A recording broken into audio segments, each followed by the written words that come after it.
Your books strike a chord with me because I see them as a way, especially for a man, as a guide to how to be successful, as a way to make the most of your life, to develop your life, to take responsibility and all these kind of things. And one of the things that I've seen with men of my age, I'm in my late 30s, I know I look younger, you don't have to say it, but but in my late 30s, I see a lot of men struggling with what does it mean to be successful? When we look at that word success, what does that mean to you? And how would you inspire men of my age and younger and other people? It's too late for you, mate. Yeah, it's too late for me, but to actually become a success? Well, first of all, I think it's really worth thinking about what success means. And I try to do that a lot in both the books. It's really fun to make other people successful. Like this is one of the reasons capitalism, I would say, gets a really bad rap and an unfair rap. Like the people I've known who have been successful in the capitalist enterprise, and a lot of them are entrepreneurs, rather than managers, let's say. That's the population I've been exposed to. And this was the same among the professoriate, for that matter. One of the great pleasures the people that I've seen who I respect took was in mentoring.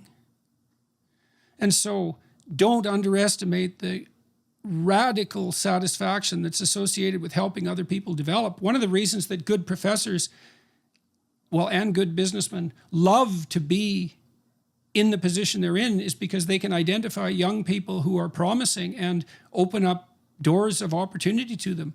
It's really intrinsically motivating.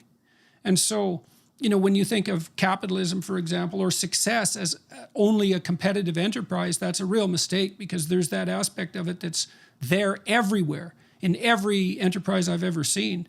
So success, real success, means you're successful in a way that makes other people around you successful. You need both of those. And that's also really good for your conscience, because then you're not working at the expense of anyone else. Quite the contrary, right? You're lifting the tide that lifts all boats. Maybe you're simultaneously elevating your own relative status, but it's not unreasonable to put that in as a constraining requirement. It has to help other people while it helps you. And I would say the way we're wired, now some people are more selfish than others, but I would still say human beings are unbelievably social and reciprocal. That's built into us at an incredibly deep level. And it can go wrong, and we can get cynical and malevolent and bitter and work at counter purposes to it. But to be of service to your fellow man, your family members, your broader community, there are virtually no pleasures that compete with that. So, and so that's partly why it is useful to do a critique of mere materialism. And materialistic satisfactions are pretty fleeting. They're not non-existent, but they don't have the deep and lasting satisfaction of successful mentoring, for example, and the relationships that build out of that. So I don't think there is any success at all without moral success. In fact, I think that success without moral success is actually a form of torture. If you don't, let's say you don't feel you deserve anything, because you know that you're not being a good person, and that's your own judgment. And let's assume that you're accurate. You're not, because some people will judge themselves far too harshly. But let's just say, you have reasons to have your conscience bothering you, and you're not successful. Well, at least you don't feel the continual injustice of that. You think, well, I'm a son of a bitch, but I don't have anything. But then let's say you're successful. Well, that's all ill-gotten. How can that do any? And then maybe you have to rationalize constantly to live with it. Everything you collect around you is nothing but a source of torment and a constant reminder that you're criminal in your fundamental orientation, that you've ruined people on your mad scramble to the top. Jesus, you don't want that. Like, you seriously don't want that. And no amount of relative material status is going to even come close to rectifying that. You want your conscience to be clean, clear. You want your interpersonal relationships to be honest. You want to be reliable and dependable. And if you can add exciting and adventurous to that, so much the better. But success means, to be successful means to be good. And you say that successful means to be good. Isn't that a problem where in society, particularly our society, where people judge success, they judge it on the acquirement of property, material goods and possessions.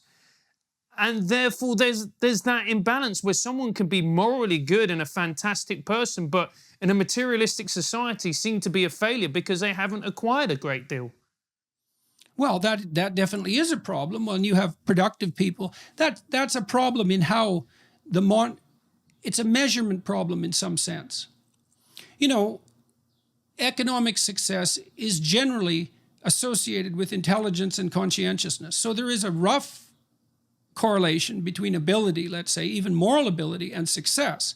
Now, I'm not making too much of that, but I do know, look, if you're going to be a successful businessman, especially across multiple dimensions, multiple enterprises, you bloody well better be honest, because it's going to catch up with you, man. And the probability that you're going to be a successful crook multiple times is very, very low. You can do that, but you have to move constantly, right? So your reputation doesn't keep up with you. So there is some association between success and moral virtue, thank God. But it's a rough approximation, and there's plenty of exceptions. It's very hard for creative people to monetize their productivity, for example. So you have unrewarded virtue, and that's a flaw of the monetary system. It means we haven't been able to, and you might say the same thing applies to such things as our inability to pay homemakers. Now, why don't we pay homemakers? Well, it's because what they produce isn't monetizable for 20 years. And our economic system isn't sophisticated enough to figure out how to pay people for returns that are that, pushed off into the future. That doesn't make it right, but we don't know how to fix it technically, right?